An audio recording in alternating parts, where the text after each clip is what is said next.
And like we'll see how this ages, but I kind of believe I want to create a new demographic. Like if you went in a room and like said, if you had everybody on earth be like, raise your hand if you're this, raise your hand if you're that. Whoever's left that didn't raise their hand, I want to get them.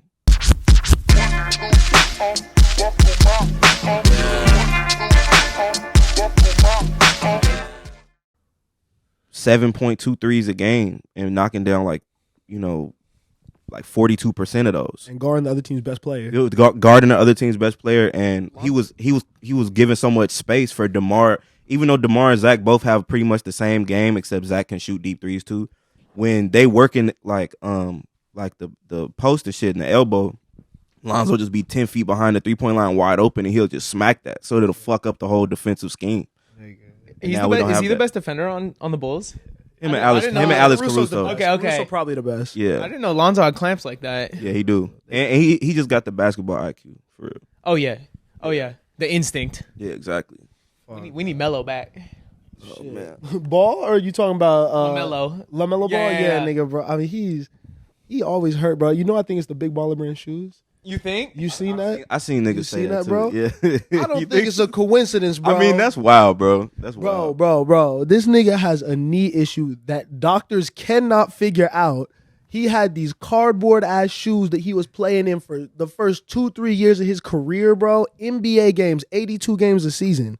Yeah, I mean, you would assume that like they did their due diligence on how those shoes, at least how his got made. Mm-hmm. At least, because did you watch the sneaker reviews? Nah, nigga, people was buying them and saying they was trash, niggas, bro. They was. Let me not Ben Wallace. Ben Wallace was hooping in the Ben Wallaces though, and then you ever worn some Ben Wallaces? No, nigga. Ben Wallace had. I didn't know that nigga had a signature. That's crazy. Yeah, y'all younger than me, so I'm 28. Okay. So when I was in like 5th grade, maybe even 4th grade, Stephon Marbury had the Starberries. Yeah, so Ben Wallace also had shoes like in Stephen Barry's. And I'm pretty sure they was like the same like manufacturer, and that was like a very cheap shoe. They shit was cool though, because like it was like their whole message was like giving back to like people, you know what I mean? Like making the shit more affordable, which like you shouldn't compromise. Like, but what I'm saying is they was hooping in those. Yeah. You know what I'm saying? Like and those bitches, them was falling apart, like for real. New shoe every quarter type. Yeah, like for real. But $15. So type shit. You know what I'm saying? You know, we always end up starting with fucking sports and shit. It always starts with a hoop, bro. It always starts with a hoop. We Unless Nico, and then we got baseball. Right, what up, y'all? Welcome back to the StereoVision podcast. Come on, episode 67? Yeah, I think it's 67. Episode 67, a very, very special episode. We got a super special guest. It's Kembe X. Introduce yourself, man. I'm Kembe X, man, from Chicago, and I'm awesome. I'm great. Wonderful. Hey, as people that have listened to the music, you are awesome. Thank you. Big fan of all the shit you put out. I don't know. I really got tapped in when you dropped the song with Ab-Soul, the first one. What's it called? Way back. Yeah, with the 4 Alex Wiley on it. Yeah. What is that called? As I Unfold. Yes. That's a long time ago. That's a very long time since ago. then, you've been killing, bro. You really been killing. Thank you. Mm-hmm. Thank you. Facts. We appreciate you coming through, man. We had this ecosystem that we kind of building, you know what I mean? Nico, Yoshi, just a bunch of good people. To Sam, bro. Like, just a lot of good energy, man. So we're happy to have you out here, bro. What brought you out to the West Coast? Rap. Okay. Rap music specifically. You know, a lot of people that know my story know that I've been locked in with Isaiah Rashad since 2011. Okay. So, y'all were in a clique, right? Yeah, so there's the Village and there's the House. The Village was me, Alex Wiley, John Doe, Monster Mike, and then a few of the guys like in Chicago. And then the House was Zay and Chattanooga and YG Tut. He was going by Rob December at the time. I think he go by Mike Da Vinci now, all of them. And we had just kind of clicked up off of YouTube comments type shit. And way back then he was, he had emailed me like, I really value your opinion. I fuck with how you rap. What you think of this? And then I listened to the song and I'm like, this nigga better than me. You know what I'm saying? Bro, that's really hard. This is 2011. You know, it was a Grammy family freestyle. I don't know if that's on the internet. But because I know a lot of his like older stuff got leaked. Mm-hmm. But yeah, and he was sending me like Gil and like damn, it's a few songs. With suicide from the top of the swing set. Maybe I could fly, but I ain't got my wings yet. They tell me to get a job, nigga, grow up. I can't remember what it's called, like part 2 or something. Okay. You know, you fuck with like Pieces of a Kid. Yeah, no. So I was my shit. so we was locked in like this while he was working on that. Okay, yeah, you know what I'm saying? Incredible mixtape. We're big Rashad guys over here, man. Yeah, that's dope, bro. That you got him up there, literally, bro. Oh shit, my fucking boy. Yeah, one of the guys. Yeah, we was just in the studio 2 days ago, and this nigga probably recorded his first song in a minute because he just got off tour and shit. Hell of a tour. Good. Yeah, and the Euro tour, the Euro leg. That's fine, man. Well, shit, bro. We normally start this shit off talking about some shit that we've been listening to the last week or so. Okay. Yeah. New releases, shit. How we feeling about that? You know what I'm saying? Y'all got anything that you tapped in with recently? I've been addicted to the new Currency EP. Yeah. New Currency and Jermaine Dupri. Yeah. That shit. I'll loop that all day. Yeah. It's called like Strictly for Motivation, Volume 1, I think. Somebody, you know what? My roommate is also like my main producer, Wolf, and he was playing one of those songs. I'm like, this beat is crazy. What is this? It's probably Essence Fest. I don't remember what it was called, but I was like, damn, this is hard as fuck. Nigga, that should be like going crazy in my car. Spit on one of them guys, bro. And you know what's funny? Isaiah is like probably the biggest, like as far as rappers I know, like the biggest Currency fan. And I don't know if he talks about that a lot. Bro, I didn't know that. He's so crazy because, and I always talk about whenever Currency gets brought up, like his voice is obviously like, I think like the first thing that people like gravitate to when you hear his shit, but like that's how that nigga talks. He rap exactly so how he it talks. Really feel like personal when like he get in his bag, you know what I mean? I don't know, like he just it feel like he really just talking to you. Yeah, exactly. You know? And you gotta, he make like fucking thousands of songs every year. Oh yeah. I feel knock them bitches out like. Get that nigga like a QP, bro, in the studio. That nigga locked in, bro. Whole mixtape tonight. I feel like him and Nip were big pioneers of this volume game, and also kind of like really make like ownership and unique like routes to distribute your records. You know what I mean? Yeah. And I think they really gave a lot of game that now I think Nip gets the respect for, unfortunately because of his passing, but I don't think Currency gets nearly enough credit for his impact on the industry as a whole. For sure. Lil B did that too though. Oh, facts. Yeah. Lil B was putting out like Lil B. The bass guy. terabytes of music. Yeah. So shit's fire. Hey, shout out all the guys, man. I've been on that Daniel Caesar. I haven't heard it yet. Nigga, that I'm an R&B nigga. Yeah, Daniel Caesar is amazing for sure. I definitely was listening to his album before, or at least the song Cyanide. Like that was hard. Yeah. And I think like, with the controversy and shit after like Freudian, people maybe like wasn't giving this nigga all the looks that they could have, but he came back, apologized. I was definitely Russell Westbrook memeing his music. Yeah. I'm not gonna lie. That nigga stayed in rotation for me a little bit. I can't even front, but I wasn't listening to him in front of nobody. You know what I'm saying? I was definitely standing in solidarity. What you been slapping recently, buddy? I gotta think. What have I been listening to? I had a really big Sleigh Bells phase. Have y'all heard of Sleigh Bells, bro? Nah. I don't think. If you know who Sleigh Bells is and you watching this, you a weirdo and you have good taste. Yeah. It's like some I don't even know how to describe it, bro. It's fucked. The music is just fucked, bro. It's like this very like industrial, like violent sounding Death Grips rock. Kinda? No, but the production is very like just in your face, like over the top, like I don't know, like alarms and like drill sounds and shit like that. I don't even know. And heavy guitars, and then the vocalist is this girl. I don't know what her name is, but she has this very light, soft voice. So it gives you this weird like. This nigga's a fan of music. Oh, for sure. You a music fan, huh? Well, yeah. Well, when you make so much music, and you go through all the phases of like trying to sound like people, and then trying to like do something completely different, and then you can start to just like study music and not really enjoy it. So when you find something that like really is like so just some whole other shit and you like it, you hold that close to you. Yeah. Totally. Let me see what else. I've been listening to a lot of Ashake too. Ashake. Okay, yeah, bro. Hard. Organize. Yeah, bro. That whole album. That album is a Mr. Money album. with the vibe, bro. Yeah, bro. Tap in, bro. Like Ototo yes. and Nzaza is my favorite. And Do. Okay, wait. Do you know where you're from in Africa? Like your lineage at all? I mean, I did my my ancestry, but you know, I don't know if you checked if you did that. I want to, but I don't. I'm like hesitant with it because I don't know how accurate it is, and I'm like not. So this what I'm gonna tell you. So I did mine probably in like 2014, and it came back as like mostly Benin and Togo, which is you know, Ashake is Yoruban, which I think is Benin and Togo. Yeah. Which is right under Nigeria, and then the rest is Nigeria, and then like whatever percent white I am. You know what I mean? But the last time I checked, it was like a whole different percentage. Yeah. So I'm like, if y'all can update it and find something different, then like none of this is real. Like you have no idea what I. Bro, that's why I'm like, I'm not finna waste all that money. Yeah. My mom did it. That's how I ended up getting into it. You know, my mom is retired. She got time. That's shout out mom. Shout out mom. I love you, mom.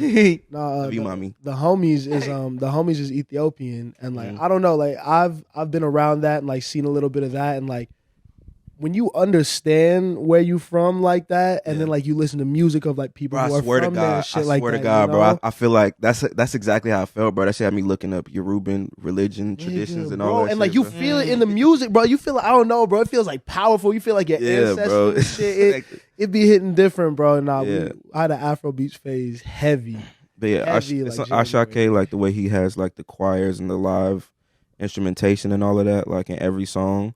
And then it's like, I love how modern Afro beats is so like, you know, not just like it's obviously their own sound and like a sound that's passed down through like what am I trying to say, like ages type shit, but it's also like inspired by like Future and Lil Wayne's auto-tune vocals. You know what I'm saying? Bro, the look, like the blonde dreads and shit, like it's. I think that's why it's interesting. Like he signed with like Empire, bro, because like I think like Burna, Tim's, Wizkid, they really like opened the door for how crazy this shit is about to be, because it was already universal. Exactly. It just wasn't hitting over here. The US had to catch up, and now that it's here, I think it's clipped, bro. It's really here. Yeah. I've been doing Ira Star all week, bro. She's so cold. I know you brought her up a minute ago. She's so but like cold. I've finally tapped all the way in, bro. And I don't know. There's just so much music that I don't think people are listening to that's really for everyone. Like I think everyone can get down to it. You know what I mean? Tap into our list, in the year list last year, bro. 19 and Dangerous, Ira Star's album. Been cold, bro. She really next up, bro. For sure. Okay. Also, hold on, because I had to pull it up. So, because I download new music probably like every week. I just go through and just like download some shit, whether it's like some nostalgic shit or some new shit. The 070 Shake album is crazy. Oh my God. Oh, that's especially the first song is so crazy. Like how she comes in with like the vocal as like the main like chord progression. Dog, she's definitely one of my favorite people making music right now. I think just that there's no one that sounds like her. It's so like otherworldly and ethereal. You know what I'm saying? That I can't get that from anyone else. Yeah, and obviously I've been listening to the homies. You know, shout out Yakin, Devin Malik. Shout them out. That's it really. Reason.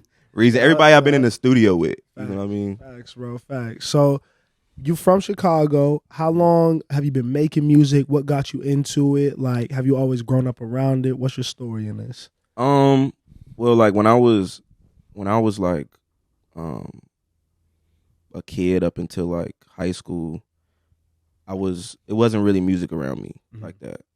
Maybe like once I got into like 7th, 8th grade and started being able to use the internet like by myself, you know what I'm saying, without my mom, like, you know, I could get on a computer before then, but like my mom would be over my shoulder type shit, so I wasn't really doing that. And outside of being with my pops, you know, my parents was separated and shit. My dad would let me listen to whatever, but he wouldn't buy the music, but he would let me, if it was on or if I was with my brother, he didn't care. But my mom was very much like, didn't want me listening to like, you know, it was devil music type shit. So I grew up listening to a lot of gospel. Okay. A lot of gospel rap, which is like, you know, I mean, you know, and honestly, I feel like gospel rap is what made me want to rap. And gospel rap is what made me want to rap about positive things or like with a positive intent. Yeah. You know what I mean? But yeah, it wasn't until, you know, I think when College Dropout came out is when my mom started letting me get some like, you know, some rap. Because you can't deny that. You can't deny that. You know, he was chopping the soul samples and shit. He was chopping samples that my mom recognized, and he was, Jesus Walks was the lead single. Yep. Yeah. You know what I'm saying? We was a Christian household. Shout out Salem Baptist Church. Yeah.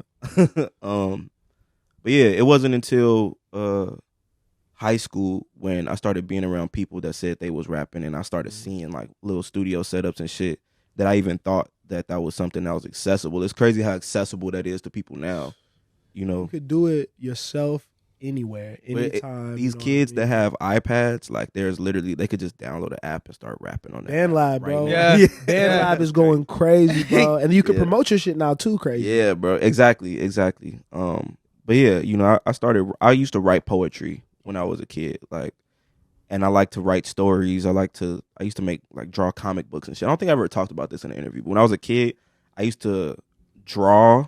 I drew some AN1 shoes and mailed it to AN1. Like, this is a design that I want to see. Yo. And do you be drawing like on your recent posts, like you have the second slide? Yeah. Recently, I've been doodling. Yeah, a lot. It's kind of like a meditative thing where I just shout out Teffy. It's inspired by like Teffy, who like does he did a lot of Zaloopers album covers and shit. He helped with my last album cover. Dope. He did the KOD album cover. Oh wow, yeah. Nigga, that your last album cover. Yeah. I was depressed till I made this. Yeah, Teffy. Really, Noah Farrar did that, but Teffy helped with like kind of the framing and like that shit was fire. That shit was fire, I definitely sometimes I'm not super like confident in like how my art comes out, but I do. Everybody likes their taste in the shit that they like. You know what I'm saying? And I think the shit that I like is fire. No, You have some of the best album art. If it's the really like intentional and like cool and detailed album cover that we were just talking about, or if it's even just kind of the monochromatic single series that you did when you were getting features in 2020. Yeah. I think everything is packaged and really like polished. You know what I mean? Everything that I've heard from you, which is really cool. Thank you. It's crazy that you had a new shoe concept. How old were you when you did that? I gotta ask my mom. I was probably like 8. Because I feel like hella people be drawing shoes, drawing things they see, but to draw something that doesn't exist. Yeah. That's And definitely an early signs of like an artist. so they sent me back a AN1 box. They sent me back a letter, like, Wow. we love the design, and we'll, obviously they was lying, but they was like, we're gonna consider it. Crazy though. Yeah. you as a kid were confident enough to be like, yo, I drew this. I'm gonna send it to these people. Got a positive response. Then now you could say something. You know what, like, bro? I'm When not I was confident in my art, bro. When I was a kid, bro, it's like a duality. Honestly, like I'm the most insecure, confident person. I swear to God, You know what I'm saying? Bro, Like, yes, bro. and I try to, to me, like I deal with that so much. It's like, also, it's the most obvious, not obvious thing. If that makes sense, like, I'm clear. Like everything has that duality right in front of you, and you kind of like got to just deal with that, like whatever that is. I think when you say you get like butterflies before doing things, I think, bro, we've done. We are on episode 67. We've probably done fucking like 80 if you count the fuck ups and all this shit. You know what I mean? But like every time before we film, I still do think about it like, okay, it's like it's time to do it. Like I don't want this to go bad. But the second it's like the camera goes on, we start. Yeah, it just like all kind of like you just get into it. So it really is like. Get out your own head, you know what I mean, and you can execute anything. 100%. Before the pod today, I was like, "How are we gonna intro him?" I was like, "Are you gonna do it, or am I gonna do it?" And he's like, "Bro, we're just gonna like do what we always do. We've done like 80 of these." And I was like, "Okay, yeah, you're right. We're just gonna do it." Yeah, that's how I deal with myself too. Like I'm a feel however I feel. Yeah. And it's the strongest version of myself puts myself in a situation and maneuvers through it. Like some part of this I might feel like extra like antsy, and then some part I might look up and be like, damn, I've been chilling I'm saying some shit right now. And that's just life. You know, like I swear. you don't get to, one thing I learned a few years ago is like you don't really get to pick how things go. You only get to pick how you participate and how you intend to participate, because even then it's like a lot of, and I'm not like a determinist kind of person, if you know what that means, but like, if you're in a really bad mood, if you feel like crying, you could want to not cry as bad as you want to, but that tear gonna fall. You know what I'm saying? And you can't really control, you know what I'm saying? Like, and if you can really control that, that's probably not the most healthy thing either. You know what I'm saying? So life is this beautiful thing. Like if you ever did psychedelics, you know that like there's all these variables to life, and all you can do is do your absolute best, and you did your absolute best by how comfortable you feel afterwards. Like, this is gonna go how it goes. I did what I could do. You know what I'm saying? Totally. Boom. I think you bring up kind of this perspective on life as a whole too. And I think it's important because I'm with you where I don't think you control what happens. I don't think, things just happen. Yeah. But I think too many people live their life with thinking things are happening to them when really things are always happening for them. Yeah. You know what I'm saying? They feel like a victim to the moment and a victim to fate when they don't realize that every single thing is for them and for the betterment of this whole like ecosystem and connected consciousness. Yeah, well, you can always flip it. Yeah. You know what I'm saying? Like, you can have something horrible happen to you, or something unpleasant happen, and like, on purpose or not on purpose, you can do or say something that like completely changes the outcome, and then you look back and be like, damn, that's like the best thing that ever happened to me. Totally. You know what I mean? But it's like, when you can't have a defeatist or defeated outlook on life at all. You know, and sometimes I'm starting to believe that like it's better to just not think anything of it, period. Yo, no expectations, bro. Yeah, it's like all right, that happened. You know what I'm saying? It's better. Next? Yeah, get back to center. Figure out what it is you want to, because for people that feel like things are happening to them and feel like a victim, it's just like just stop thinking that. Just stop thinking, period. Yeah. You know what I'm saying? Figure out what you want to do. Put your best foot forward and get in the habit of doing that. Like, if you have a whole bunch of bad habits, like, you can't, if you are in the middle of, I'm coming out of addiction, like, to hard drugs, you know what I'm saying? And now it's been like almost 7-8 months since I've done that. I'm clean. I'm still getting alcohol out of my system. I appreciate Congratulations. Bless, man, bless. But it's like, when I was coming out of that, it's like you go a couple weeks, you relapse, you go a month, you relapse. But every time I would tell myself, like, as I'm like coming down, I'm like, yo, like, I'm not like, I can't beat myself up about this because that's not going to help me. Yeah. You know what I'm saying? Mm-hmm. Like, I'm coming down, I'm like, I don't do this. That's all I'm telling myself. I don't do this. Like, this is not something I do. I fucked up. It's all good. I don't do this. And you have to believe that you're going to get past that point. Yep. Even when you're fucking up. Like, you have to know that, like, I'm straight. I'm good. And you have to just look at, there's so many case studies. You look at any successful people and you ask them what, like, the turning point for them was, or the most impactful thing that happened to them that led to their success. And I guarantee you 80% of them, that thing that they say is some shit, like a low, not a high. You know what I mean? It's not like, oh, this person helped me, or like, I did this really well. I guarantee it's probably something that they had to battle through and something that they took advantage of to build this successful person. You know what I mean? Yeah. And I think like on the mental health tip, because I think like addiction and that do go hand in hand a little bit, like, as someone who has like struggled with mental health, it really is like, you hear people say it's an everyday battle all the time, but you don't really understand that till you in it. You know what I'm saying? You have to be like, oh, like, I have these tools. I've learned what I'm not supposed to do, but I still feel these feelings that I know I'm not supposed to feel. And it's not about rejecting those and like not feeling them. It's about understanding them and like not letting it control the rest of your day. I would even say like, it's because you can't always understand what's going on. Mm-hmm. It takes a lot of energy to try to understand what's going on. I think it's about accepting that it's going on, accepting that the way that you feel is going to ebb and flow. You're going to feel good as fuck for no reason sometimes, and you're going to feel like shit for no reason sometimes. Yes. You're going to feel weird as hell for some reason. And just kind of like, I was talking to my homie the other day, and I was saying, like, instead of thinking, just like sit in silence and just feel whatever the feeling is that you're having right now in your body. Because it's in your body, for one. It's not like in here. It's like somewhere in here. And then when you feel that, like, feel it and feel the fuck out of it. Like, just feel it. And then it kind of takes the power away from it when you do that. I've been meditating a lot recently. And it just helps me slow my mind down, and it helps me actually recognize that the feeling is in my body, because you'll be tempted to like you'll start telling a story of why you feel this way. But you don't have to do that, because it's not that simple. You'll hype yourself up a little bit. You'll start telling this victim narrative about like, oh, it's because this happening, because this person was yelling at me and I'm struggling with this, and like, that's probably part of it, but it's probably also some shit that happened to you 20 years ago. You know what I'm saying? Some shit that happened to you when you were 5, you know, that, and you've been repeating this cycle and it just builds up. And that's why I say you can't understand it. It's not, you don't have to, it's not that you can't, it's just that it'll take a lifetime to understand it.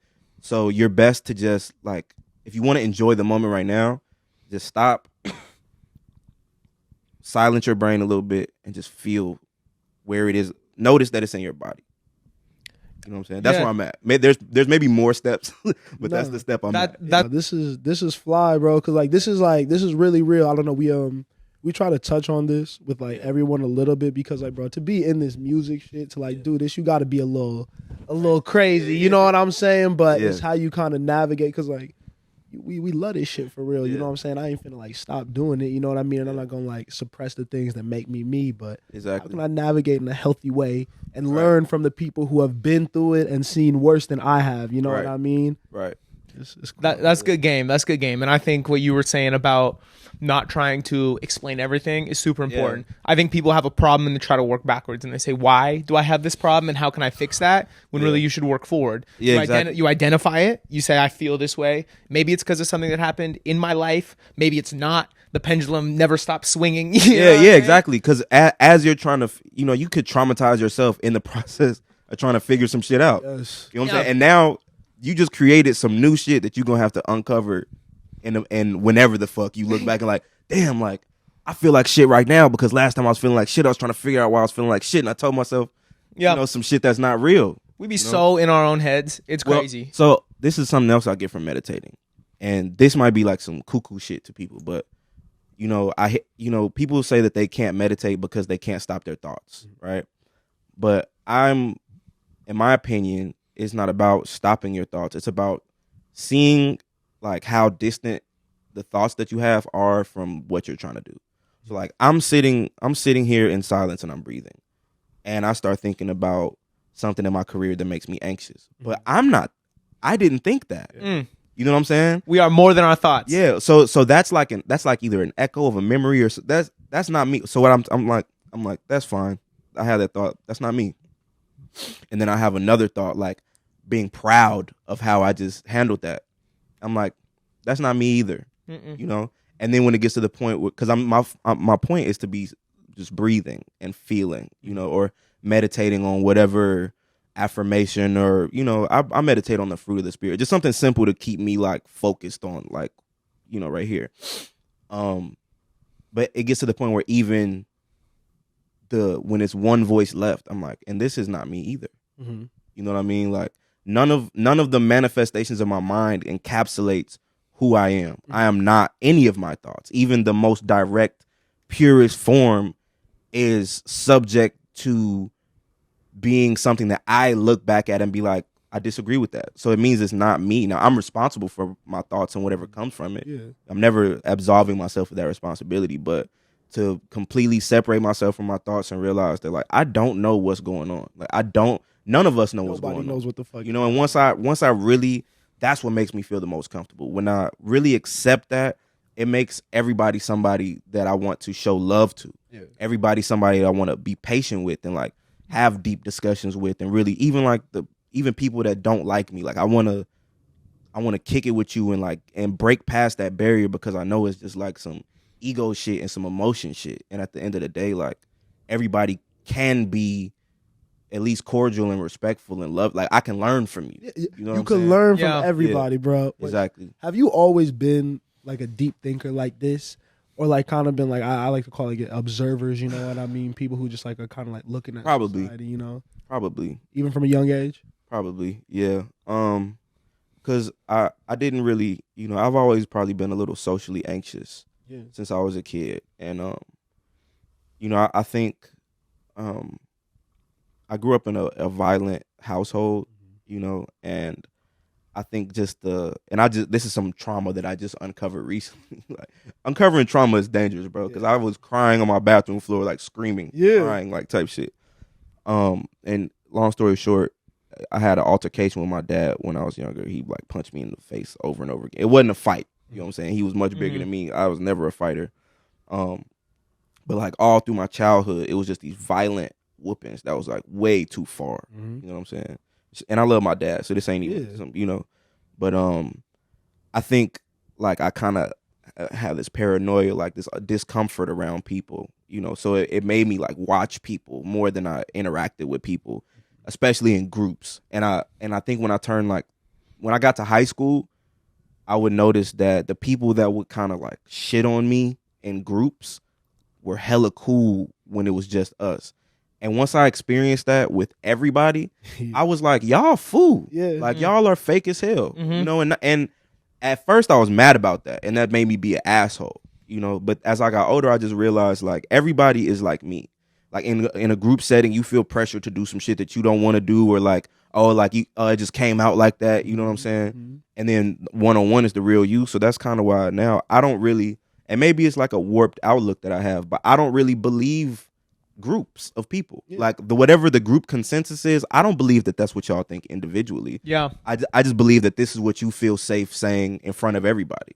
And feel safe is the key. Yeah, you know I what I'm mean, saying? I think that comes from like, you know what I mean, our favorite thing to fucking say on this shit is self-evaluation, you know what I mean? Because we all, like you said, everybody feels awkward, has socially anxious moments, but like I think it's the people who are able to look at themselves and like call themselves out on that and not act on it. Yeah. You know what I'm saying? Or like not act on like some like herd mentality type shit, or not let that affect how they treat other people.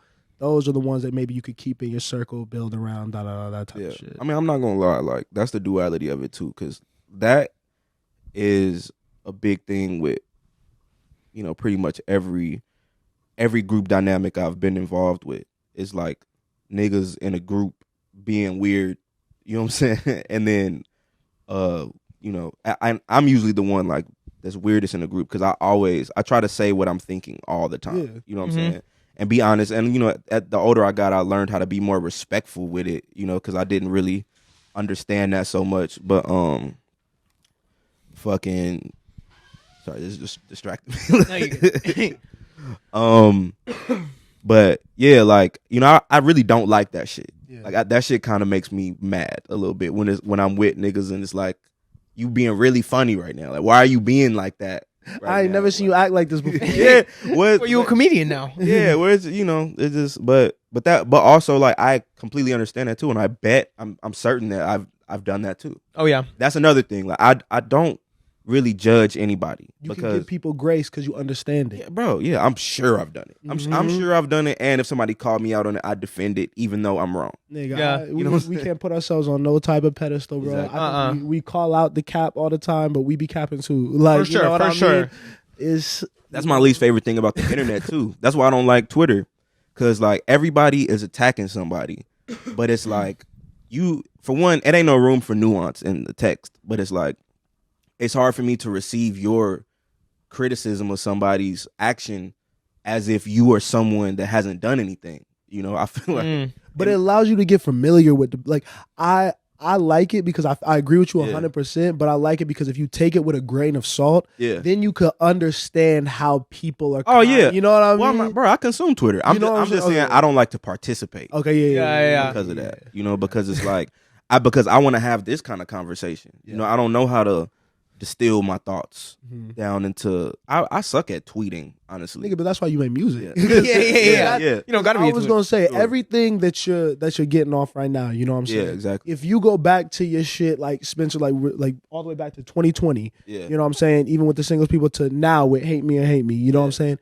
This observer evaluating mentality comes across, but it's never judgmental. You know what I'm saying? Your music doesn't come off as preachy ever, which I think a lot of rap that is in this like lane can kind of more come off as. So how do you execute that? Well, a lot of it comes from like just being like vulnerable about how I feel is how I would word it. Like, you know, it's easy to criticize other people, and it's hard to criticize yourself if you don't see the benefit of being fully aware of what's wrong with you before anybody else tells you. You know, but once I know that, you know, I realize I can help people with that. You know, people appreciate that. Now, I'm kind of the mind that nowadays don't nobody want to hear all that at all in the music, you know, unless it's it has to be really good musically as well. Like you almost have to hide the message. Yeah, exactly. It's almost like Kendrick's last album kind of was exactly what you just said. Yeah. You know what I'm saying? That was my biggest takeaway. And people say it flopped. Yeah. You know what I mean? Which I still listen to the album a lot, and I love the album, but like that is almost the highest quality you can get. Yeah. And people still don't really want to hear it. I think it's one of those things too where it's like, I don't know where I saw this, but the people that speak up on social media are a vocal minority. Yeah. So like the people in the comments saying that whatever is great or whatever is trash, those are just the people that would say anything. There's a whole bunch of people that saw it that aren't saying anything, and if they see that, like I just said, if the overwhelming majority are saying this, they don't want to comment the opposite because they don't want to get attacked. But like there's a whole bunch, whatever people are saying one extreme of, there's a whole bunch of people that think the opposite. Totally. Think about all the biggest people. Think like everybody loves Drake, but also everybody hates Drake. Yeah. You know what I'm saying? Yeah, like 100%. everybody loves Kendrick, but also like everybody hates Kendrick. You know? Yeah. Target. You know what I'm saying? Well, Totally. I think that's just the reality. It's like, fucking the last 2 presidential elections, like they were like won by like a very small margin. So like, Joe Biden's the president, but like damn near just as many people voted for Donald Trump. It's not. It's no overwhelming shit, bro. Yeah, so it's just. But I think that like especially and we kind of getting off the topic of the question, but especially in music when people are trying to figure out like how do we market this or who is this for? Like people only see the people that they see, and then they ignore everybody else. Yes, like everybody else, 100%. And that's so many other people. Yeah, you know what I'm saying? They're just not an obvious demographic that you can pinpoint. But they exist, and I kind of, and like we'll see how this ages. But I kind of believe I want to create a new demographic. Like if you went in a room and like said, if you had everybody on Earth be like, raise your hand if you're this, raise your hand if you're that. Whoever's left that didn't raise their hand, I want to get them. Okay. Yeah. You know and whoever it obviously there's crossover too. Yeah. Like I also say this, like people that love Playboi Carti, the mentality of how you would look at that kind of fan is like they don't want to hear all that lyrical shit, but I bet like half the people at a Playboi Carti concert would love to go to a J. Cole concert. Yes, you know what I'm saying? Like people listen to both. I would kill to see both. Yeah, there are kids, like young kids that stand for both of it. They maybe not internet stand. Yeah, that's the thing too. That's what I'm saying. You measure everything off the internet. There's people that live in real life that like listen to music and just listen to music and buy things. You know what I'm saying? That aren't. They don't feel like they have to comment on it and post about it all the time, Totally. So. I want to get a little bit back to your story. I know we kind of left off in your early years. You're in Chicago. Yeah. I was recently watching an interview where you were doing a radio interview with Alex Wiley and Chance the Rapper. Yeah. It was right after Chance had done 10 Day. Yep. And I believe you had also just dropped a mixtape. Yeah, like probably like 5 months before. Okay, cool. What was your relationship like with Chance, like coming up in Chicago? So Chance and Alex Wiley, what up, Jade? Chance and Alex Wiley went to like grade school together, so they know each other for a long time. Mm-hmm. And when me and Alex was rapping, when I first started rapping, Alex would come to the studio with me a lot, and we would make joke songs. Then he ended up taking it very seriously, and Alex is an amazing rapper and a very potent artist as well, in all facets, and businessman. Like, really one of my like big homies type shit. Even though like he's like my brother too, but and yeah, like kind of when we started mingling in the scene, I guess, of music, I met Chance at a high school football game. And he was passing out mixtapes, and I was rapping. I had just started recording my own music at the same time too. And we kind of would talk on Facebook and shit. And because he knew Alex, we would kind of go to the same studio sessions, hang out, be at the same parties and shit. And specifically, I don't know if you heard of the Lyricist Loft. It's kind of like a Chicago legend. I'm not familiar. Kind of place at the Harold Washington Library downtown. It's a video of, you remember the Put Him in a Coffin dude? Yeah. Von Mar, Put Him in a Coffin. Shout out Von Mar, wherever you at. Much love. It's a video with him, Lucky, me, Chance, Alex, and a few other people are in that video I can't think of right now outside of the Harold Washington Library. You ever seen that video of Lucky in black and white? like when he was like 15 years old rapping outside the library? No, but I need to see that. Yeah. First thing I seen was like, remember that Vice thing he did, like walking through the hood? That's the first time I seen him. Yeah, nah, this shit just recently went viral, bro. We would be up there, and then we started doing our own shows at Reggie's Rock Club. We opened for Dom Kennedy. I think we did a whole bunch of shows, honestly, and I'm not able to remember all of them right now, but we just kind of rolled together too. Like we would do shows, and then we would go back to my mom's house, and we would like hoop in the driveway because we wasn't old enough to like go out and drink. Or, like none of us had cars. Wow, you know what I'm saying? What was the energy like in the city at that time? Like when you guys were in those sessions, like did you know that y'all were gonna be able to take your shit as far as you ended up doing it? I was just saying this, like we were the first era of Chicago that I think had like real unity, and we had never seen it before, and I think it was kind of natural for us since we had the internet, we had Facebook. Like this was back when you would still use Facebook. Mm-hmm. You know what I'm saying? Like Facebook wasn't like smoked out. It was like when Facebook was becoming smoked out. Okay, but that shit kind of made us want to like click up, and just be seen together and like kind of help each other however we could or rock with each other. I don't know. It was very natural because it was like that before the music. Like a lot of us knew each other before we made music. Yeah. Like, just off Facebook and mutual friends and shit. Like you wouldn't know somebody, but then you would have like mutual friends that's like your best friend. Yeah. So it's like you then know everything about this person type shit. Bro, I feel like that's what creates the best music because you see what's like popping off. Like when Atlanta had their movement, it was when everyone was kind of clicked up together. You know, I think you see a lot of that in like Florida. Yeah, I think they like really are big on like collaborating with each other. Uplifting Detroit, each other. Literally, you know what I'm saying? Years. Niggas had all been together and like you see the come up, so you really give a fuck about like supporting each other. You know, you gonna post on a story, big up your homies, pop out for their shows and shit. That's fire. I think stuff like that should be more embraced. I think LA is a place where it's hard to do that just because there's so many there's people from all those scenes you just mentioned out here, and they're trying to like level up to like the highest level. So you kind of lose sight of that collaborative aspect. But y'all saying that is kind of making me want to do something about that. Like, I always want to reach out to people and fuck with people, and make it natural. But it's easy to fall into your own bubble in LA and just exist in it like that. Totally. The Chicago sound has always been really intriguing to me. When I started listening to rap music in like 2014, it was like Kanye and Chance that really like made me love this shit, Yeah. And to me, it's always seemed more musical and a little bit more creative than other pockets. I feel like there's other cities have their sound, and Chicago has a sound too, but the ability for artists to kind of break out of that sound has always been cool to me. Yeah. What do you think leads to that kind of like creativity and like no bounds approach to making music?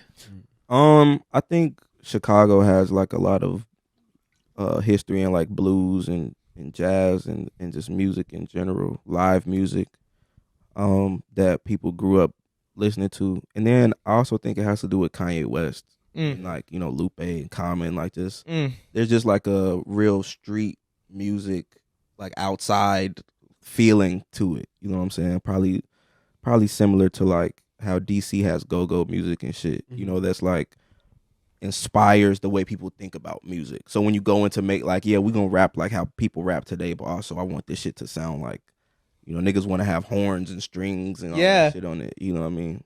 And that's cool. cool. Repping they shit like hard, bro. Yeah. Like, I don't know. I'm thinking back to like when I'm first hearing College Dropout, bro. Hearing fucking Food and Liquor for the first time, bro. I ain't never been to Chicago. Ain't never seen nothing outside of Las Vegas. But like I felt like I really got the energy of the people like from hearing all this music coming out of that scene. Yeah. That was very very dope. What a cool three like legends to kind of put on that pedestal, because those are three people that defied the archetype at that point. You know what I mean? That's not gangster rap. That's like, I don't know. I don't even know what, I don't want to categorize them. It's conscious rap. Yeah. And let's talk about conscious rap right quick, because I feel like that I don't know when it became like a negative thing.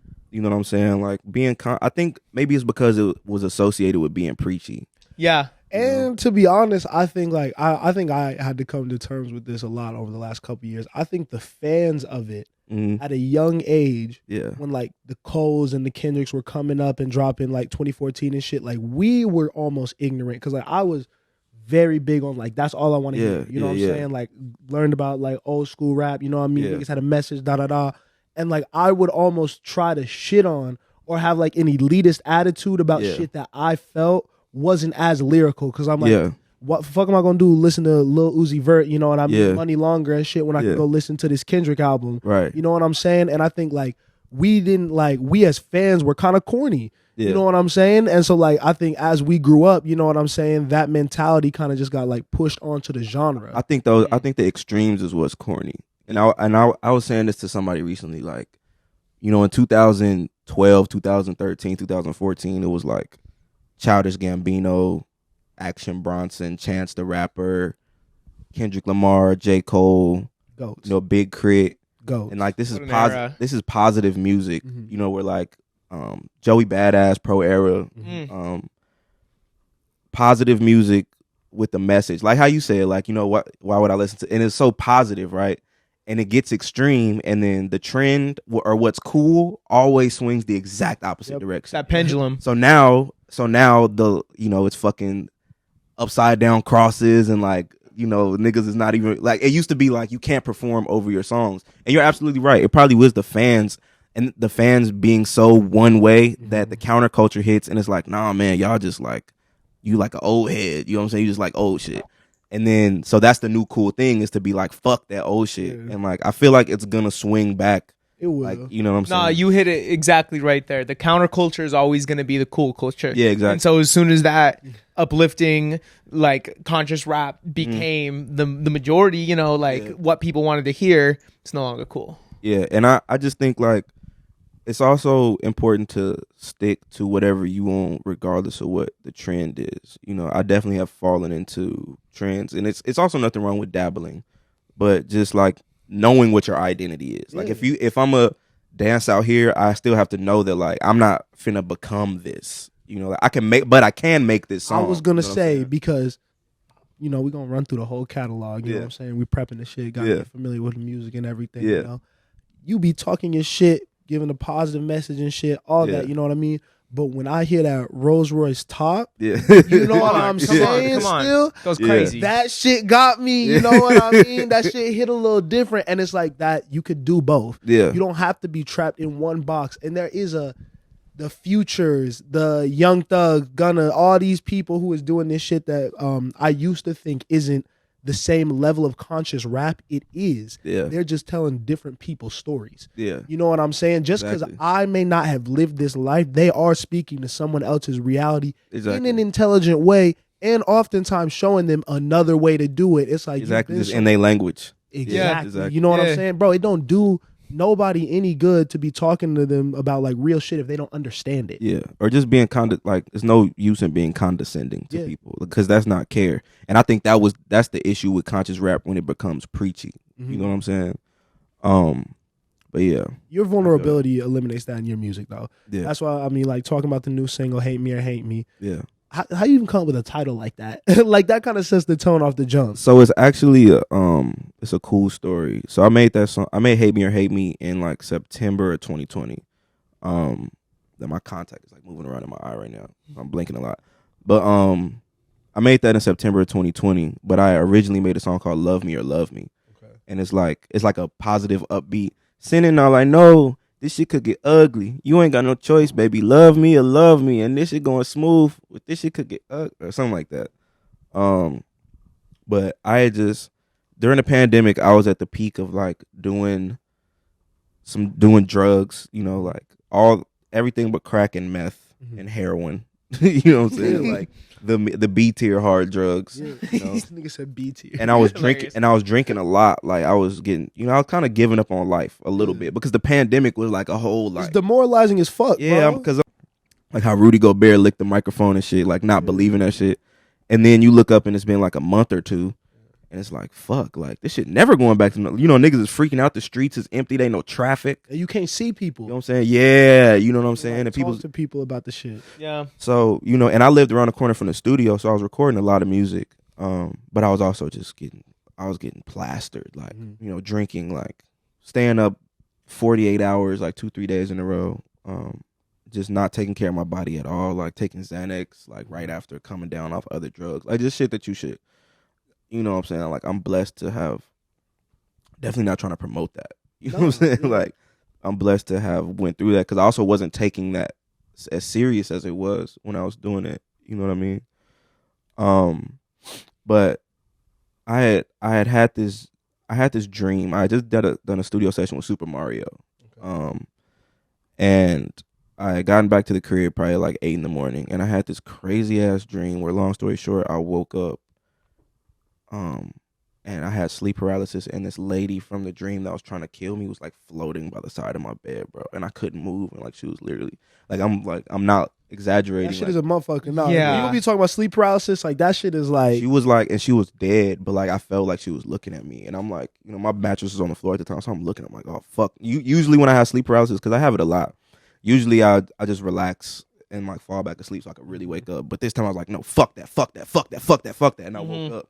You know what I'm saying? I'm like, this bitch finna get me. Yep. Nigga was about to hop about the crib, bro. You know, and as funny as I'm making it sound right now, you know, that shit really freaked me the fuck out, and it just kind of put me in a very reflective mood. Like, damn, like, you know, I look at dreams like a reflection of my subconscious mind, and the dream made me feel very guilty and very like not safe, like in a really bad place. You know, and a lot of things happened after I had that dream that kind of, you know, like, the shit kind of got worse after that. But I got up, I told Wolf the story of the dream. And then he just started, you know, he would just like start making beats in the living room. At the time I was sleeping in his living room.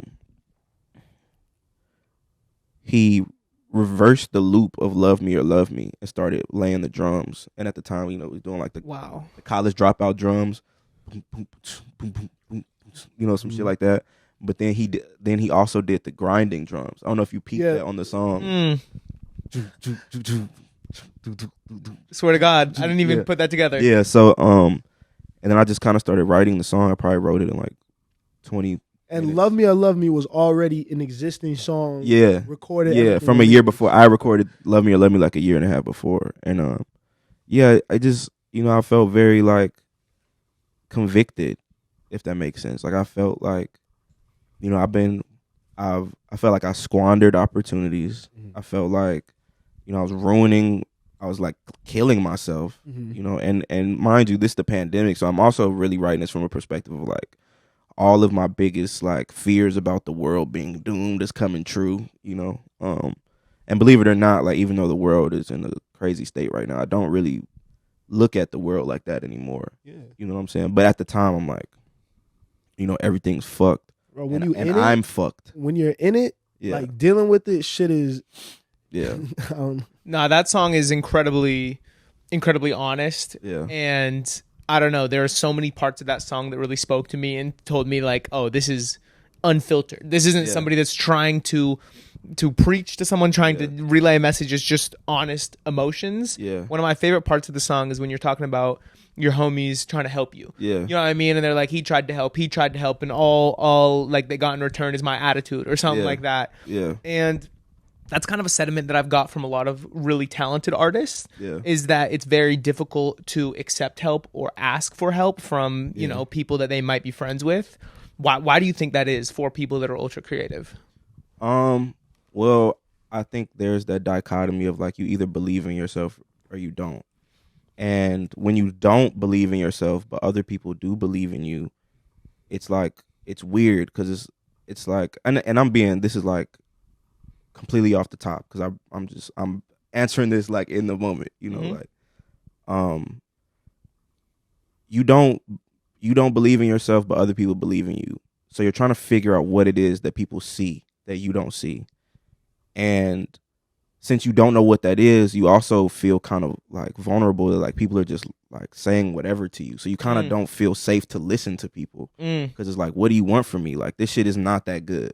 You know, why are you saying it? So why do you believe in me so much? Like, you know, and if you do believe in me so much, maybe it's because of this stubborn attitude that I have. So you know, you kind of cling on to what you see, and like usually what you actually see in yourself is also very negative. Like until you learn how to love yourself, which you have to learn how to do. You know what I'm saying? Like the things that you recognize about yourself will be the worst qualities about yourself. Man, nobody's gonna do it for you, bro, at all. You could have the biggest niggas in the world, you know what I mean? You talk about it, you know what I mean? Someone like Musa, who is immensely, like, he knows what good music is, believing in you, you know what I'm saying? And when you have situations like that where you have to still convince yourself, am I worth it? You know what I mean? And it's really an internal battle that until you get over that, it's gonna affect every other facet of your life in some form. But no, absolutely, bro. And it's dope to be able to put something out like that, because it's gonna help somebody in the future. Absolutely. You know I think that you just really gotta just continue to put out stuff with this vulnerability, because I don't know, like, it really spoke to me, and like I'm thinking like, damn, like, you know, I'm going through the throes of like mental like health, you know what I'm saying, like therapy, all that stuff. And it's like when I was starting my journey, to have someone be able to put into words how I'm feeling better than I can, it's very, very comforting. You know what I'm saying? And it really just gives people hope. You know what I'm saying? It's like, fuck, shit is fucked up. It's gonna be, you know what I mean? It's an everyday battle, but I'm not alone in this. You know what I mean? There is a better tomorrow. That's why I write those songs. For one, is because like I can feel in the writing like how I used to feel when I used to, you know, it's hear certain Kanye songs, Lupe songs. I mean, Joe Budden's music, like, you know, the mood music mixtapes, like some of those songs, like I really rocked with that shit. Like, I don't think he gets the credit that he deserves for some of just the way that he, like, you know, it's this bar I always remember before I ever smoked. He was like, they say the truth could hurt you. So that's why I blow my cig smoke at the truth commercial. Like, Joe used to chat a little bit. Joe be chatting a little bit, bro. This nigga be hearing me watching the podcast and shit. Niggas forget that nigga. He talked a little shit. But I just, you know, that pain that, and Cuddy did that a lot too. Joe fucking funny. Hey, bro. Hey, I'm gonna give him a shout. Sidebar. You see the shit that he said on Complex when he was named like the #1 rapper. Yeah, bro. He said, but really, who else? Nigga, he was popping his shit, talking shit. I know. No, he deserved that. Sorry, continue. Yeah, Joe Budden is a character, but I'm gonna give him his flowers. He deserves them. You know, Cuddy did that too. It's just, you know, we listen to music.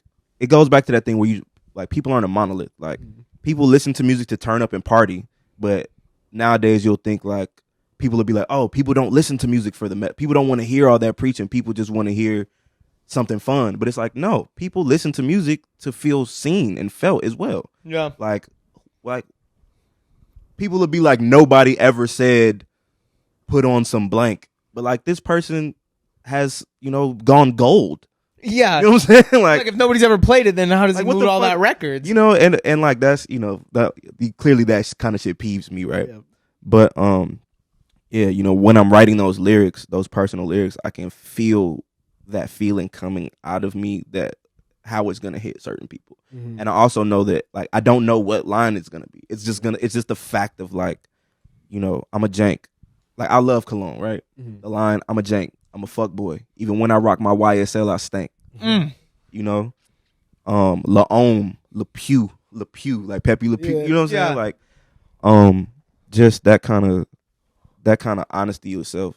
I don't know if Lucky would be mad at me if I say this, but something that Lucky said to me that is why I respect him is we was just kicking it one day. He was like, you know, he's like, I'm a sociopath a little bit. No. And he said it with a straight face, and I was like, that's self-aware. And like Lucky is a real nigga. You know what I'm saying? Like, he's a very solid dude. And if something as little as that, like I look up to him. Like, he's younger than me, but I look up to him because he carried himself in his truth at all times. And like, I think everybody would benefit from that, you know? And I also just look at the people, like the people that are in the comments, the people that are talking shit. Like, everybody has something actually valuable to offer. Everybody, if they came clean and gave their truest honesty, like, has solid perspective. And I don't have to agree with all of it, you know? And sometimes shit gonna get disrespectful, you know, but I just hate the culture of disrespect. Yeah. You know what I mean? Because that's what keeps us divided, is when it's just fuck you just cuz. I mean, it's social media though, because when you can Yeah, talk yeah, shit behind I mean, image on your profile picture and shit, niggas get a little empowered. Yeah, you know, like, and it's tempting too. Yeah, you know what I'm saying? yeah. So, you know, I get it, but yeah, that's how, you know, I like to believe in a world where we could be unified and actually get along with each other. And I don't think it's that far fetched. It's just that people have to show up with themselves wherever they are, and like the people that they expose themselves to, like, have to receive them kindly. It's really that simple. I mean, that's I feel like a lot of that stems from too, like, the removal of ego. Yeah. You know what I'm saying? Like, if you spoke to, you know what I mean, like psychedelics earlier, like, you know, if you have like that ego death that a lot of people talk about, like with that, like, I think that removes a huge barrier of understanding the rest of the world and like other human beings, because you're like, we are really all operating on the same playing field, not knowing nothing that's going on. Like, we just trying to figure it out. Right, exactly. Or I think it really comes down to people, when you feel like you got to be better than somebody else, or when you feel like that's a thing that is real. You know what I'm saying? Like somebody being better than you, or you being better than somebody else.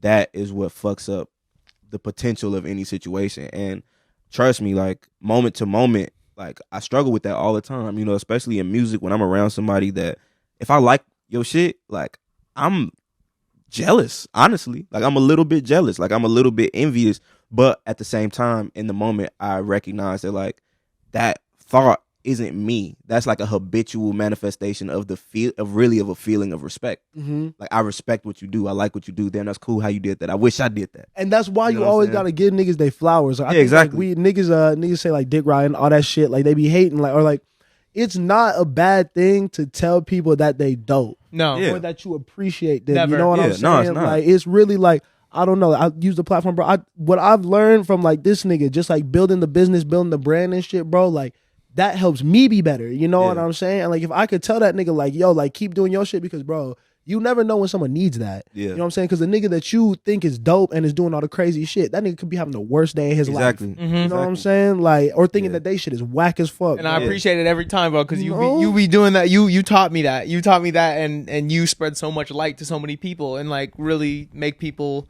I don't know, that's valuable, and I appreciate it. So like when you are recording two different songs, like we talked about, Rolls Royce Drop Top or Hate Me, what's the mental approach when you going into each song? Is it different, or is it kind of just like, I hear the beat and whatever comes out of me comes out? Songs happen to me sometimes, for sure. Like the whole Hate Me thing was spawned out of that dream situation. Okay. In that whole moment. So it's like, if I hadn't had that dream, I probably wouldn't even record it. Maybe not. I probably would have recorded something that day, but you know, that song happened to me. And Rolls Royce Top, that was one of them long nights. In the studio by myself. Probably had drank like 2 bottles of whiskey. Like the first one was with friends. The second one was when everybody left. You know what I'm saying? And I done, you know, got high, did some drugs to keep me awake.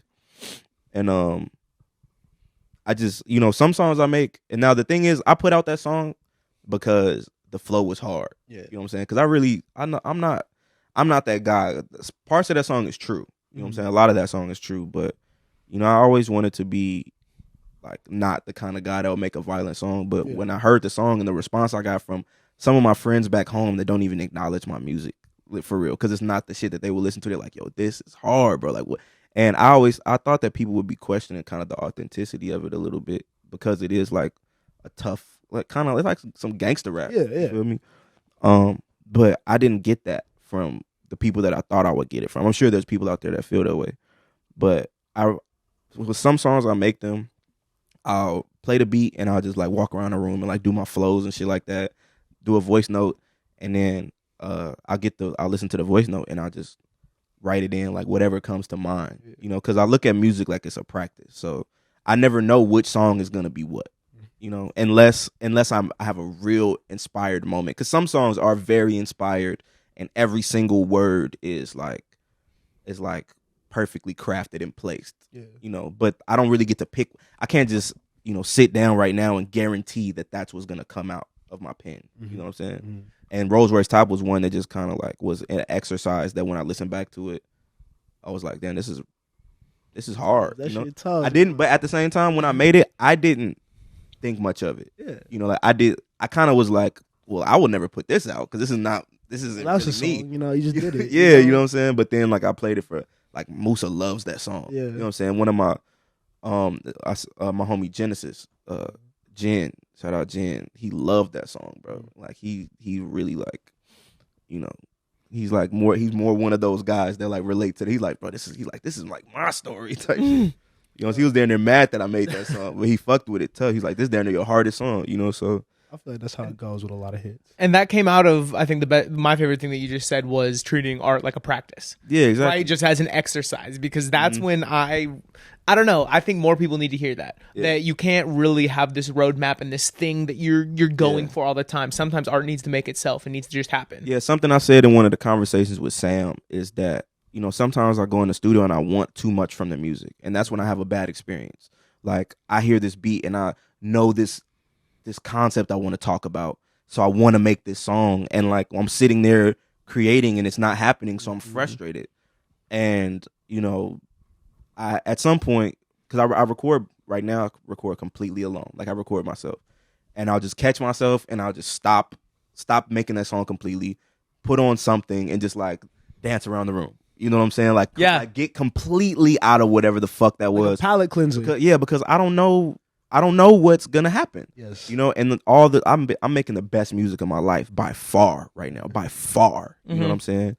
And it's coming from recognizing that I don't have any say so over which beat I like or what speaks to me, what I say, like, and when I completely surrender to that moment, and the more often I do it, the better. Because if I record if I do 3 or 4 8-hour sessions a week, then that's just a whole bunch of time I just spent in flow state building that muscle. Yeah. You know what I'm saying? And like, and some days, like, everything I make is gonna be like, you know, but even like it's getting to the point where even the shit that's like, it's like the most fire mid shit I've ever. You're getting better, man, bro. You're getting your reps up, bro. Putting up shots and shit. That's something that I feel like I've started to learn through painting, because I never liked to paint. You know what I'm saying? Like, it was always difficult for me. I'd want to paint a shoe and it would come out looking like a blob. I'd want to paint, you know, a sunset and it'd just be color. You know, I'd be pissed and it'd be frustrating. Yeah. But my girl's an artist, and so we started painting together.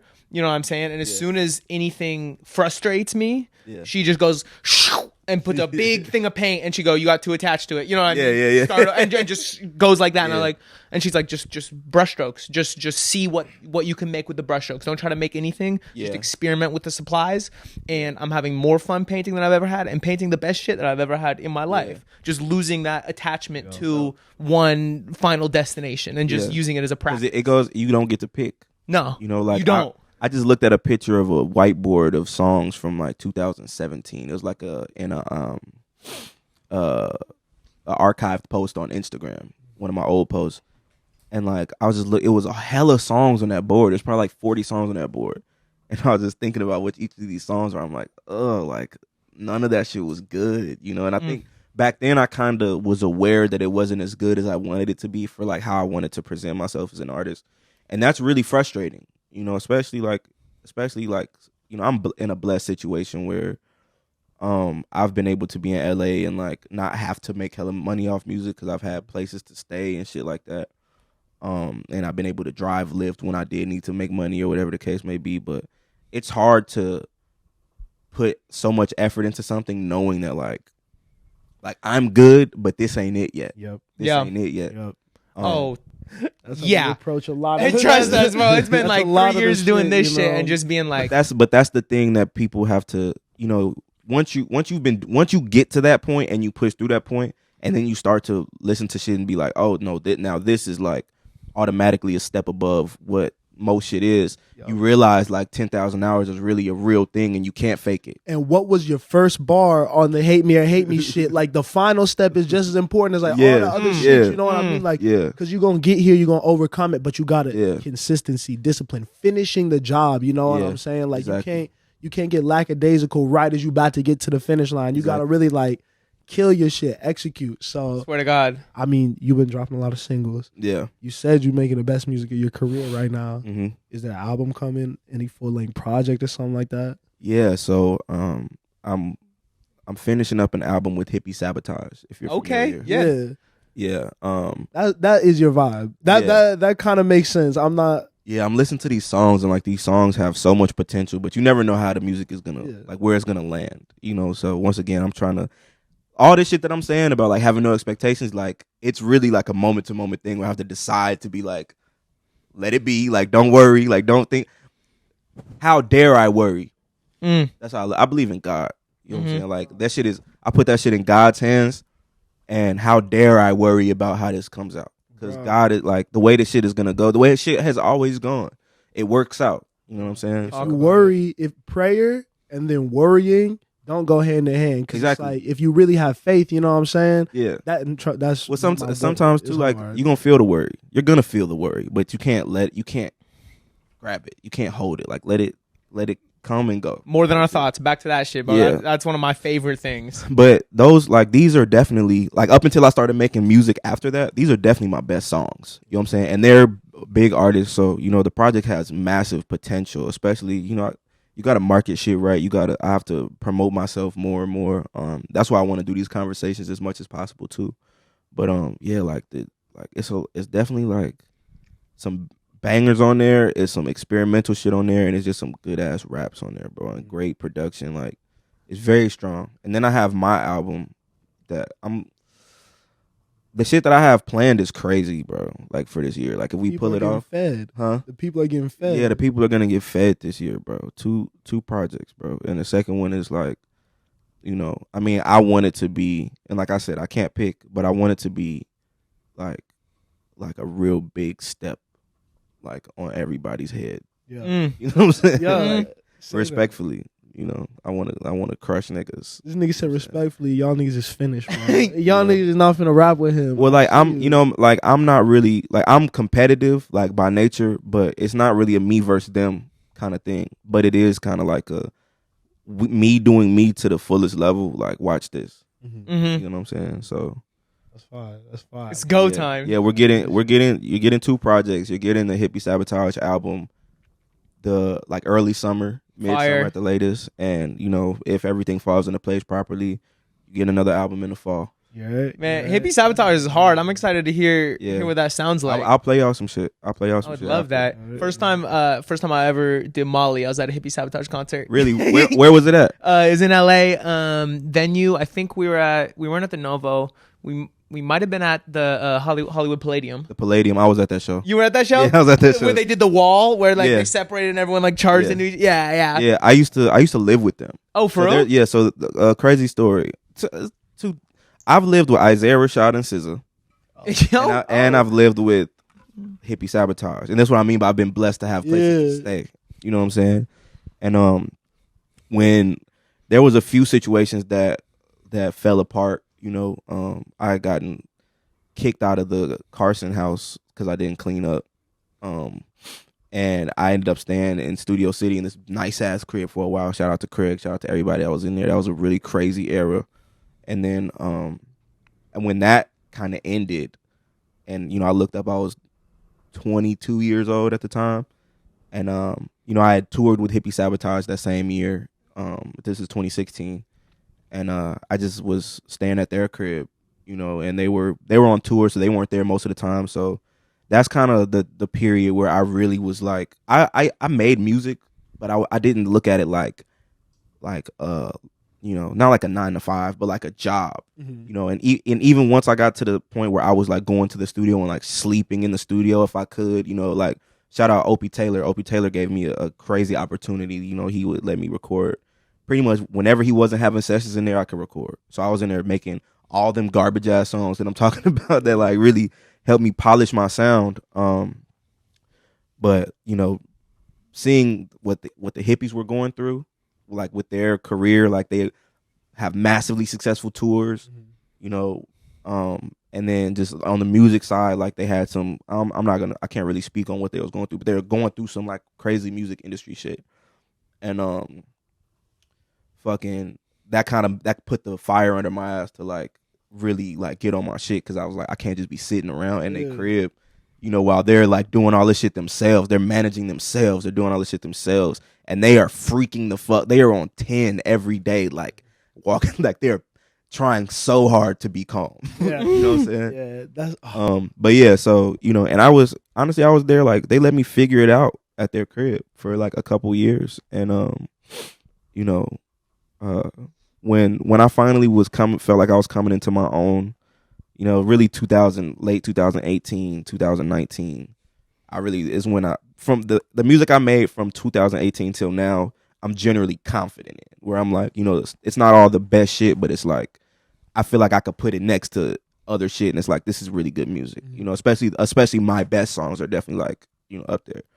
But in 2021 or in 2020, I linked with them during the pandemic. This is when I was recording a lot. When I'm my lowest, I was getting great at music. Like, I'm not gonna lie. Like I was really like I'm in a bag, you know, and it's elevating. But 2021, I pulled up on them, you know, and we recorded this song called Rolling Stone. And they were like, man, if you keep pulling up, you know, we can make a project. And I kind of felt like I owed it to them to show them like how far I've come and what I'm capable of now. And you know, I just appreciate that they were serious the whole time, because like I kind of also feel like that was my first time showing that I'm like dead ass serious about what I'm doing. You know, I think that's another thing that gifted artists go through if we have opportunities, is like you don't you watch a whole bunch of people pass you up because they was just more serious. Yeah. You know what I'm saying? Like, but it's dope to have not even just artists, but like human beings around you. Yeah. That are willing to believe in you, like you said, when you don't believe in yourself, and like put you in a position to fuck up and learn, but not crash out in the process of doing that. Because we all, you know what I'm saying? You said you was 22. You know what I'm saying? Like when you was starting like moving around, going house to house, like, bro, you still figuring out who you are, what you want to stand for, all that shit. So blessings that they were around, bro. And like this album sound like it's gonna be like more than just the music. It's real friendship behind it. I cannot wait to hear this shit. You know, it's like family, bro. And I want to shout out Musa too, you know. For those who don't know, like in like me being out here is all, you know, Musa has done everything from like finessing like his family members' crib. Like when his family members moved out of a spot, he'd give me the key and be like, look, you can stay here for, you know, a few months until that shit's smoked out or whatever the case may be. And you know, like, how'd y'all get linked up? Through Zay, bro. Oh yeah, Zay. You know, when Zay got signed, the first thing he did was call me, and I was recording As I Unfold. I was actually in the booth recording As I Unfold. I didn't know Absol yet. Wow. You know what I'm saying? And he was just like, John Doe was in the studio with me. He actually called her, and then she brought me the phone, and I'm like in the middle of recording it. He's just on the phone like, you gonna do this with me, bro? You wanna do this with me, bro? I'm like, what are you talking about? He's like, bro, I just met with Dave Freak from TD. I'm from the sign. And like, I'm like, you know, I'm the biggest Kendrick fan. You know, Zay, like we all love Kendrick, but like I'm the one that's like giving him like GOAT, like automatically. Yeah. You know what I'm saying? And a lot of months went by where I started to kind of give up on that, and I just started, you know, I'm in my mom's basement. I'm 18, and I'm just recording myself on my little setup every day. Like that's just all I'm doing is just trying to get better. And one day Musa called me and was like, yo, I want to fly you out to LA tomorrow. And when I did end up going out there or coming out here, you know, I went back in September, but then I, you know, I stayed out in LA, and it was me. Shout out Script. Shout out Ty. I don't know what Ty is going by right now. Chris Kalor, Zay, Matt Miller. Shout out Matt Miller, bro. Yeah. Matt Miller shows me a lot of love. Like we were like a family in there, you know. And SZA was in the other room. And then there was like a couple other people that would come in and out of the other rooms. But yeah, it was a lot of us. It was a lot of us in that bitch. A lot of niggas making incredible fucking music, bro. Yeah, I'm sure there was some energy in that place. A lot of really, really inspiring artists there. Yeah. You know, it was trapped out. Like we was in there very like being regular. You know what I'm saying? Top don't like smoking weed and stuff. So we on the patio in the front, like smoking weed, just talking to each other, kind of like all in our own worlds. But also, you know, if we go get food, we all go to, you know, pack into Matt's Nissan truck and ride to Santa Monica to get some cha-cha chicken. You know, it was definitely, for me, like from where I'm from, like I'm from the suburbs of Chicago. You know, outside of downtown Chicago, I haven't seen much. You know, we used to go on vacations to like St. Louis to stay in like, you know, Holiday Inn, and that was just like, that was vacation. You know, and I enjoyed that. You know, like go to the pool and shit, see the arch.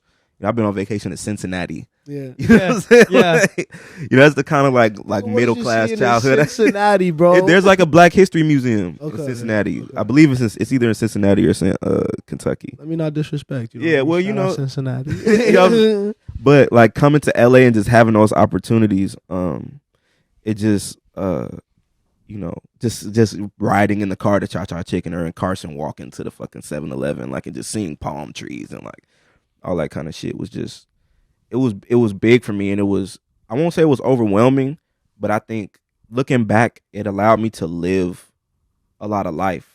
You know, a lot of shit that I maybe wasn't even appreciating at the time because I just wanted to get on. Like, I just wanted to come out here and get popping, bro. You know? And it didn't go that way. He from Spokane, I'm from Vegas. Niggas ain't, you know what I mean? Like, niggas came out here. I thought I hit the lottery, bro. Yeah. Literally. Like, what? The weather good all year. It's not crazy hot, bro. They got a beach and shit. Like, I remember I walked to the airport, my first time flying home. I walked into LAX from LMU, which was kind of a little hike, but I was just listening to Los Angeles Is Not For Sale, Volume 2 by Dom Kennedy. And I was on 20, bro. And people were like, you walked to the airport? I'm like, yeah, I had a great time doing it, bro. I'm in LA. What are you talking about?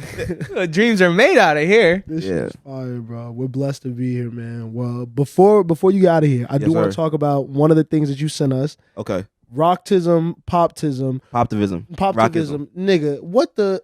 Okay. What made you want to send that to me? Because I'm googling this shit before. You know what I mean? Yeah, you looked into it. I'm trying to understand it.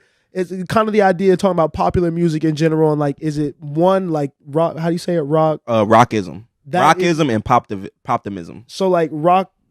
I'm gonna fuck it up. Is the idea that one of them is kind of based in rock music and like that's influencing what's called popular music, or what is it? Okay, so this is so to the best of my understanding, because I just learned what this was a couple weeks ago, but it makes so much sense. Like, rockism is like it's kind of like what Playboy Carti is leaning into with like how his live show is like just him screaming and shit. Yeah, you know, because it's about authenticity, right? So like you could say that, you know, Playboy Carti makes pop music. You know what I'm saying? But his last album, he put an edge on it to where now it's like fuck you music. You know what I'm saying? Like it's still like the same flows and cadences, but now it's kind of like there's this edge on it that makes the average person is gonna be like, ugh, like what is this? And that's the rockism of it, you know.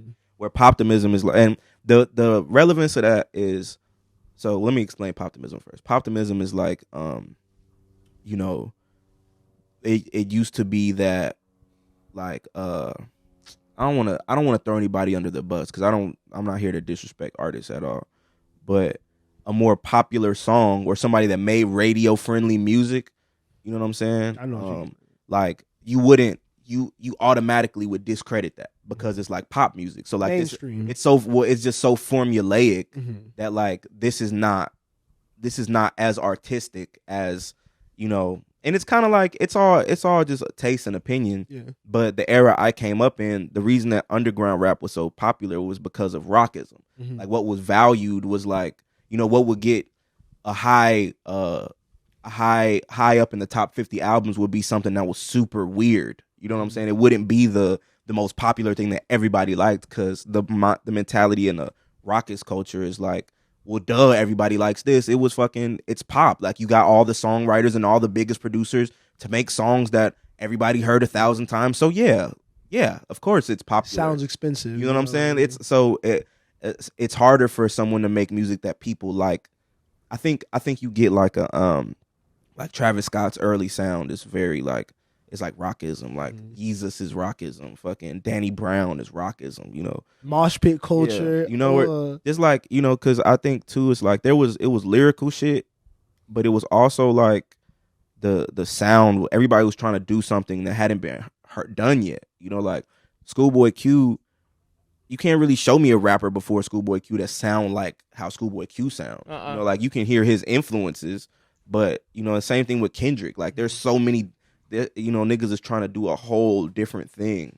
You know what I'm saying? And I kind of come from that era, and I guess I have more of those values, and because of that, like I had to learn how to appreciate and hone in on more mass appealing sounds and styles. You know, which I think I'm getting there. You know, some people, you know, people at the label, like some artists, like critique like my beat choices and like, you know, like this kind of like. Maybe the way I'm rapping and shit, because it's not like the most like universally palatable music, you know. But I think it's just because, and like I'm not trying to be stubborn about it. Obviously, I want to learn and I want to be, you know, I want to be the best I can be. But also, I do have to like be you. Yeah, like I'm gonna do the shit that I like, and I'm gonna try to like to grow. Hey, you know what I'm saying? It's time for something left. You know what I mean? I think so, bro. Yeah. You see Tyler shit. Niggas looked at Tyler like he was crazy. Now, Yeah. look what being left has done for him. You know, it's nothing safe has ever rocked the culture. Nothing safe has ever changed things. I think the last like 7 years or so, a lot of what new artists do is like they take something that's popular and they put like a slight tweak on it, and like that's all it takes now to be considered unique. Mm-hmm. And then like I get it because that works. That's why I bring up the poptimism thing too, because in a poptimism culture, people don't really have the patience to hear something completely left field. But like what my thing is like there was a time where some super left field shit that damn near doesn't sound good is what people gravitated towards. Yeah. So, and that's just to say like that's still possible. Like that's not out of the realm of reality. It's not like hard to understand some left field music being successful because it happens. It will. You know what I'm saying? So shit, man. I do not mean to be looking like douchey with these glasses, or it's just I'm like back here blinking like every 2 seconds. No, we be doing this like last episode we filmed solo. We're both shaded up. That was when I be a little faded, bro. I could cover it up a little bit. Contact, bro. Like I'm really thugging it right now. Just so I know I'm thugging it behind these glasses. Hey, man. And they are Saint Laurent. Oh, he said, which right. Honestly doesn't mean anything. Best. Horrible purchase. I mean, they look pretty fly. I just found them actually. I just found them and damn, I forgot to go live, Jade.